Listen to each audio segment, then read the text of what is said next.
అయితే ప్రభుజీ మనం ఇవి ఆచరించాలి అని అంటే తెలుసుకోవాలి, తెలుసుకున్నవి ఆచరణలో పెట్టాలి అని అంటే మనం నిత్యం అంటే పొద్దున్న లేచిన దగ్గర నుంచి భగవంతుని స్మరణలో ఉండాలా? అసలు ఎవరిని స్మరించుకోవాలి, ఏ రకంగా స్టార్ట్ చేయాలి డే అనేది? చూడండి, ఒక రోజు మనకు వచ్చింది అంటే అది భగవంతుడి యొక్క కృప వల్లే కదండి.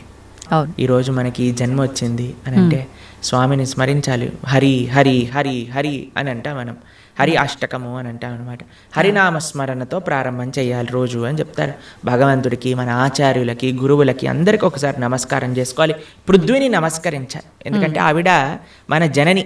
కానీ ఆవిడ మనల్ని భరిస్తుంది కదండి. మనం ప్రతిరోజు అడుగు పెడుతూ ఉంటాం పృథ్వీ పైన, వివిధ రకములైన కృత్యములు చేస్తూ ఉంటాం అనమాట. కాబట్టి ఫస్ట్ లేవంగానే, ఎంతమందికి అలవాటు ఉందో లేదో తెలియదు కానీ ఫస్ట్ లేవంగానే భూమాతను స్మృశించాలి. శ్లోకములు ఉన్నాయండి, శ్లోకములు నేర్చుకోగలిగితే నేర్చుకోండి. కానీ ఆ భావన, అమ్మా నీ పైన అడుగు పెడుతున్నాను కదా, మమ్మల్ని క్షమించు, మమ్మల్ని రక్షించు అనే ఒక భావనతో మనము నేలని స్పృశించి నమస్కరించుకోగలిగితే అది చాలా అద్భుతమైన విషయం అనమాట. దాని తర్వాత మనం భగవంతుని స్మరించి పృథ్వీని స్పృశించి నమస్కరించుకొని మన గురువులకి, ఆచార్యులకి నమస్కారం చేసుకొని, మీకు ఒక విషయం చెప్తాను. అన్నిటికంటే ముందు 2 అక్షరాలతో ప్రారంభమయ్యేది రోజు పూర్వకాలంలో, హరి అని. ఇప్పుడు కూడా 2 అక్షరాలతో ప్రారంభం అవుతుంది, కాఫీ అని. కరెక్ట్. కాఫీ అనకుండా పక్కన పెట్టి హరి అనటంలో నిద్ర లేవాలి. ఓకే. నిద్ర లేచిన వెంటనే స్నానం ఆచరించాలి. మీకు ఒక విషయం తెలుసండి, స్నానం అనేది సనాతన ధర్మంలో చాలా ముఖ్యమైన విషయం. మనము చాలామందికి అర్థం కాదండి, స్నానం లేకుండానే రోజును ప్రారంభం చేసేయటము, వంటింట్లోకి వెళ్ళిపోవటము, తర్వాత టిఫిన్ చేసేయటము, ఇలాంటివన్నీ చేస్తూ ఉంటారు. చాలా పెద్ద తప్పది. మనం ప్రొద్దున లేవంగానే భగవంతుని స్మరించుకొని ముందు చేయవలసింది స్నానము. స్నానంలో కూడా గంగే చ యమునే చైవ గోదావరి సరస్వతి నర్మదే సింధు కావేరి జలేస్మిన్ సన్నిధిం కురు. అన్ని నదులను కూడా, గంగా జలమును, యమునా జలమును మనం స్మరించుకొని స్నానం ఆచరించాలి. మీకు ఇంకొక విషయం చెప్తాను, చాలామందికి తెలియని విషయం. మన ధర్మం మనకి చెప్తుంది, స్నానం ఆచరించేటప్పుడు వస్త్రం లేకుండా స్నానం ఆచరించకూడదు. మనము ఒక బట్ట కట్టుకొని స్నానం చేయాలి. అది ఆ నీటికి, ఆ దేవతకి మనం ఇచ్చే గౌరవం అన్నమాట. కాబట్టి స్నానం ఆచరించేటప్పుడు అపవిత్ర పవిత్రోవ సర్వావస్థాన్ గతోపివ యత్స్మరేత్ పుండరీకాక్షం సబాహ్యాభ్యంతర శుచి. పుండరీకాక్ష పుండరీకాక్ష పుండరీకాక్షాయ నమః. శ్రీ విష్ణు శ్రీ విష్ణు శ్రీ విష్ణు భగవన్నామ. ప్రొద్దున లేచినప్పటి నుంచి భగవన్నా, స్నానం ఆచరించేటప్పుడు భగవన్నాం, భగవంతుడి ముందుకెళ్ళి భగవన్నా, రోజంతా భగవన్నాం. ఎంత మనము భగవంతుడి యొక్క నామంతో మనము కనెక్షన్లో ఉన్నామనుకోండి, అంత మనకి స్పిరిచువల్ ఎనర్జీతో మనం రీఛార్జ్ అయిపోతాం అనమాట. మనకు ఆ స్ట్రెంగ్త్ వస్తుంది. మన రోజులో ఉండే ఆ ఒడిదుడుకులు అన్నీ ఉంటాయి కదండి, వాటన్నిటిని ఎదుర్కొనే ఒక శక్తి మనకి భగవన్నామస్మరణతో వస్తుందన్నమాట. కాబట్టి ప్రొద్దున లేచాక హరినామస్మరణ, దాని తర్వాత చక్కగా మనం చేయవలసినది స్నానము, దాని తర్వాత భగవద్ ఆరాధన. ఇవి చేసేసుకున్నాం అనుకోండి, మనం ప్రొద్దున లేవంగానే ఫోన్కి ఛార్జింగ్ పెట్టేస్తాం కదా, అలా మన శరీరం ఛార్జ్ అయిపోతుంది ఇవి చేసేసుకున్న. దాని తర్వాత రోజులో ఉండే మన కార్యక్రమాలన్నీ కూడా మనం చేసుకుంటూ ఉండొచ్చు అనమాట. ఓకే.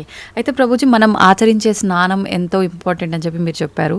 అది ఆచరించడం ఒక ఎత్తు అయితే సమయం కూడా ఇంపార్టెంట్ అని చెప్పి అంటుంటారు కదా ప్రభుజీ, ఏ టైంలో స్నానం ఆచరించాలి అని చెప్పి, అది ఎలా చూసుకోవాలి? మనము, మన శాస్త్రాలు చెప్తున్నాయి బ్రహ్మ ముహూర్తంలో నిద్ర లేవాలి అని. అంటే సూర్యుడు వచ్చే ముందు. ఓకే. ఇప్పుడు మీకు ఒక విషయం చెప్తాను. మీ ఇంటికి ఒక గెస్ట్ వస్తున్నారు అనుకోండి, సరే ఈరోజు మీకు పండగ రోజు మీరు ఏం చేస్తారు, అరే ఈరోజు పండగ, త్వరగా లేవాలి, త్వరగా లేసుకొని కార్యక్రమాలన్నీ చేసుకొని నైవేద్యాలన్నీ తయారు చేసుకొని మనం త్వరగా ఈ పండుగని ముగించుకోవాలి, అమ్మవారి పూజ చేసుకోవాలని మీరు అనుకుంటారు, అవునా కాదా చెప్పండి.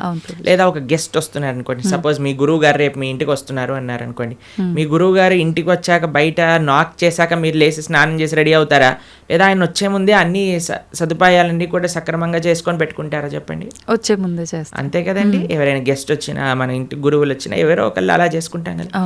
సూర్య భగవానుడు ప్రత్యక్షంగా మనకి భగవంతుడి యొక్క స్వరూపం మనకి దర్శనమిస్తున్నారు. ఆయన ప్రతిరోజు ఉదయించే ముందే మనం నిద్ర లేవాలి, దాన్ని బ్రహ్మ ముహూర్తము అని అంటారు. సూర్యోదయం కంటే ముందు మనం నిద్రలేచి మన యొక్క స్నానాది కార్యములన్నీ పూర్తి చేసుకొని మనం రెడీగా ఉండాలి సూర్యుడిని స్వాగతించడానికి. మన యొక్క భగవన్నామ స్మరణ చేసుకుంటూ మనం రెడీ అయిపోతాం అనమాట. అందుకే సంధ్యావందనాది కార్యక్రమములు మనం ప్రొద్దున పూట, మధ్యాహ్నం పూట, సాయంకాలం పూట 3 పూటలు చేస్తాం అనమాట. ఆయన ఎవరికి చేస్తున్నాము అని అంటే సూర్యమండలంలో మధ్యలో ఉన్న భగవంతుడికి మనం చేస్తున్నాము. కానీ ఆయన మనకి భగవంతుడిని దర్శింపజేసే ఒక ప్రత్యక్షమైన క్యారియర్. ఓకే, కాబట్టి మనం ఆయన వచ్చే ముందే మనం నిద్ర లేవాలి.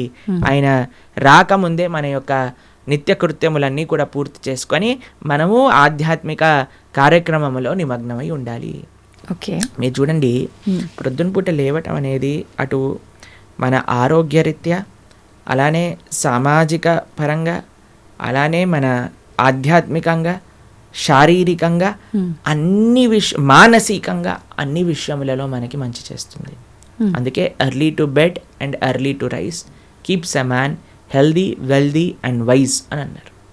కాబట్టి ప్రొద్దున పూట బ్రహ్మముహూర్తంలో నిద్ర లేచి స్నానం ఆచరించవలే. ఇది ప్రతి సనాతన ధర్మానికి సంబంధించిన వారు తప్పక ఆచరించాల్సిన ఒక పద్ధతి. ఓకే, అయితే ప్రభుజీ మనం మాట్లాడుకున్న దాంట్లో ఇంకొకటి భగవంతుడి ఆరాధన. చాలా వరకు అంటే ఇంట్లో మగవారు పూజ చేస్తేనే మంచి ఫలితం పొందుతారు అని చెప్పి ఈ మధ్య కాలంలో చెప్తున్నారు. కానీ ఎక్కువగా ఆడవాళ్ళే పూజ చేస్తుంటారు. అసలు నిజంగా ఆడవాళ్ళే పూజ చేయాలా, మగవారు చేయొచ్చా? అసలు మగవారు చేయాల్సిన కార్యక్రమాలు ఏంటి ఆధ్యాత్మిక పరంగా? ఎవరెవరు ఉద్ధరింపబడాలి అని అనుకుంటారో, ఎవరెవరికి భగవంతు అనుగ్రహం కావాలనుకుంటున్నారో వాళ్ళు చేయాలండి. మీకు ఒక విషయం చెప్తాను. ఒక మగవాడు పూజ చేసిన, ఆరాధన చేసిన, పుణ్యం చేసిన, పునస్కారం చేసిన దాంట్లో ఉండే 50% ఆడవారికి వెళ్తుంది. ఓకే, ఎంత? 50%. 50%. ఏదైనా పాపం చేశాడనుకోండి, దాంట్లో 1% కూడా ఆడవారికి రాదు.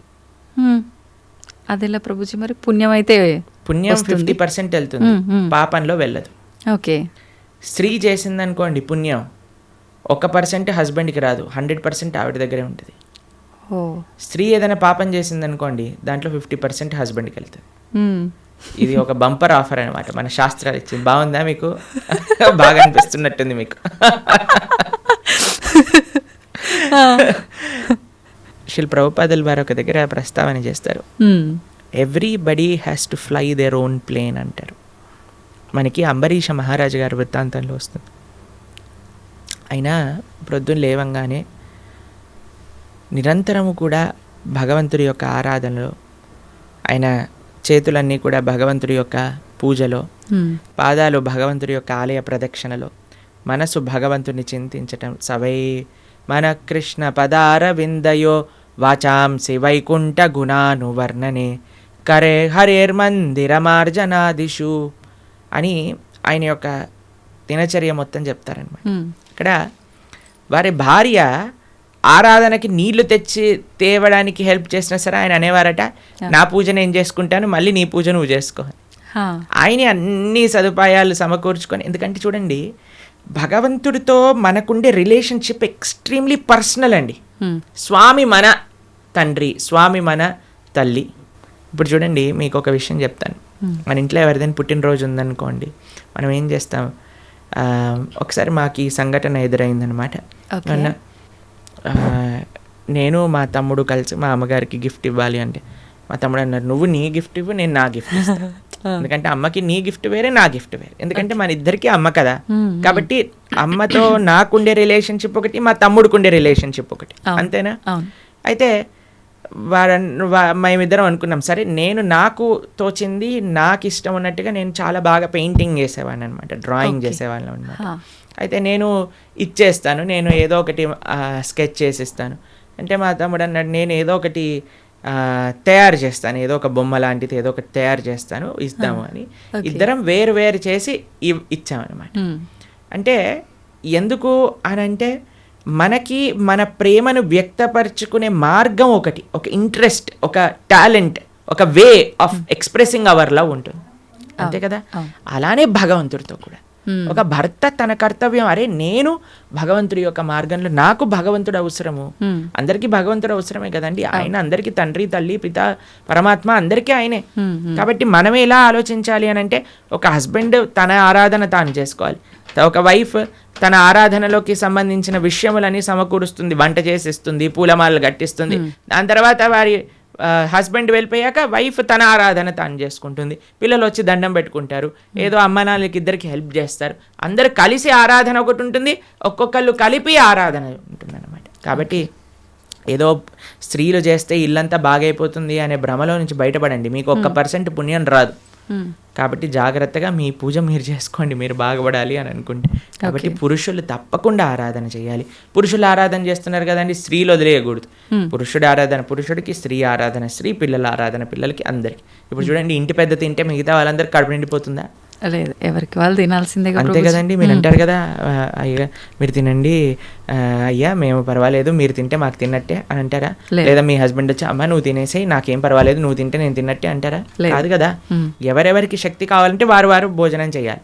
అలానే మనం కూడా మనకి శక్తి కావాలి, మనకి భగవంతుడి యొక్క కృప కావాలి అంటే మనం భోజనం చేస్తే ఎలా అయితే మనకి శక్తి వస్తుందో మనము ఆరాధన చేసుకుంటే అలా మనకి భగవంతుడి యొక్క కృప అనేది లభిస్తుంది. ఓకే ప్రభుజీ, చాలామంది ఏదైనా మంచి జరిగినా చెడు జరిగినా నా అదృష్టం బాగాలేదు, నా రాత ఇంతవరకే ఉంది, భగవంతుడు ఇలా రాశాడు అని చెప్పి అంటూ ఉంటారు. నిజంగా అంటే మన చేతిలో ఏముండదా మనం చేసే పనులను బట్టి మన లైఫ్ని డిసైడ్ చేసుకోవడం? భగవంతుడు పుట్టినప్పుడే అవన్నీ డిసైడ్ చేసి ఇలా అని చెప్పి చూస్తాడా? మనకి ఒక సర్కమ్స్టెన్స్ ఇస్తాడండి భగవంతుడు. చాయిస్ ఎప్పుడు మన చేతుల్లోనే ఉంటుంది, మనం ఏం చేయాలి అని. ఫర్ ఎగ్జాంపుల్ మీకు ఒక విషయం చెప్తాను. ఒకరికి ఇల్లు రాసుంది, ఒకళ్ళి ఇల్లు మీకు మీ జీవితంలో కలుగుతుంది అని రాసి ఉంటుందండి. కానీ ఆ ఇంట్లో ఏం చేస్తారనేది మీ చేతుల్లో ఉంది. ఓకే, ఇల్లు వస్తుందనే వరకు మాత్రమే మన చేతుల్లో ఉంది. ఇంట్లో ఏం చేస్తాం, మనం ఒక చక్కటి పూజ చేసుకుంటామా, పునస్కారం చేసుకుంటామా, లేదా 10 మందిని పిలిచి మందు పోసి డాన్స్లు వేస్తామా అనేది మన చేతుల్లో ఉంది. మీరు కానీ మంచి ఆరాధన చేసుకున్నారనుకోండి, ఆ పుణ్యాన్ని బట్టి మీకు నెక్స్ట్ ఏమవుతుందో రాసింది. లేదు మనం తప్పు చేసామనుకోండి, ఆ తప్పు బట్టి నెక్స్ట్ కర్మ ఏర్పడుతుంది అనమాట. What is return is what you will get. మనకేం వస్తుంది అని, దాంతో మనం ఏం చేస్తాము అనేది రాసలేదు, అది మనకు వదిలేశాడు భగవంతుడు. మన విచక్షణతో మంచి మనస్సుతో మనం దాన్ని ఆచరణ చేయాలి. అంటే మన చేతిలో ఉన్నట్టే 100% మన చేతుల్లో ఉంది. ఇప్పుడు అంటుంటారు కదా, పరిస్థితులను బట్టి ఇంట్లో వాతావరణాన్ని బట్టే పిల్లల బుద్ధులు కూడా అని చెప్పి, ఇప్పుడు ఇది కూడా అలాగే భగవంతుడు మనకు ఒక ప్లాట్ఫామ్ ఇచ్చి వదిలేశారు, ఎలా అనేది మన చేతుల్లోనే ఉంది. ఇప్పుడు మీకు ఒక ఫోన్ ఇచ్చారనుకోండి, ఫోన్ ఇచ్చారు, ఫోన్తో మీరు ఏం చేయొచ్చు అనేది మీ చేతుల్లో ఉంది. ఒకళ్ళు ప్రవచనమైనా అయినచ్చు, లేదా పిచ్చి పిచ్చి సీరియళ్ళు సినిమాలైనా చూడొచ్చు. ఫోన్ రావటం మన చేతుల్లో ఉంది, దాంతో ఏం చెయ్యాలి మీ చేతుల్లో. ఇప్పుడు మీరేం చేస్తారు, పిల్లల్ని స్కూల్లో వేస్తారు, మంచి స్కూల్ చూస్తారు, అరే ఈ పిల్లలు మంచి చదువుకోవాలి, మంచి స్కూల్లో చదువుకుంటే వాళ్ళు మంచి మార్గంలోకి వెళ్తారు, కష్టమైనా ఏదైనా సరే కష్టపడి అయినా సరే వాళ్ళకి మంచి స్కూల్లో జాయిన్ చేస్తారు. మంచి స్కూల్లో జాయిన్ చేశాక వాడు చదువుతాడా లేదా అనేది ఎవరిపైన నిర్ధారణ పడి ఉంటుందండి? వాళ్ళపైన. ఒక స్కూల్లో ఒక టీచర్ 10 మందికి ఒకటే రాగంగా చదువు చెప్తుంది, కానీ ఒక్కొక్కరు ఒక్కొక్క విధానంగా చూసుకుంటారు. ఎందుకు? వాళ్ళ శ్రద్ధ బట్టి. ఓకే, అలానే మన జీవితంలో కూడా ఏమీ నీ దగ్గరకు వస్తుంది అనేది రాసి ఉంటుంది, దాన్ని ఎలా యూస్ చేస్తావు అనేది నీ చేతుల్లో ఉంది. ఓకే ప్రభుజీ, అంటే దీన్ని ఆధారంగా తీసుకుంటే అంతా మంచిగా ఎక్కువ డివోషనల్ సైడ్ ఉండి అన్ని మంచి పనులు చేసి న్యాయంగా ఉన్న వాళ్ళు కూడా చాలామంది ఇబ్బందులు పడుతున్న వాళ్ళని కూడా చూస్తున్నాం కదా, మరి భగవంతుడు అలాంటి వాళ్ళకి ఎందుకు సపోర్ట్ చేయడంటారు? మీకు ఒక విషయం చెప్తాను, చాలా జాగ్రత్తగా ఆలోచించవలసిన విషయం. నిజంగా ధార్మికంగా, నిజంగా ఆధ్యాత్మికంగా ఉంటే వాడెప్పుడు నాకు ఇబ్బంది వచ్చిందని అన్నాడు.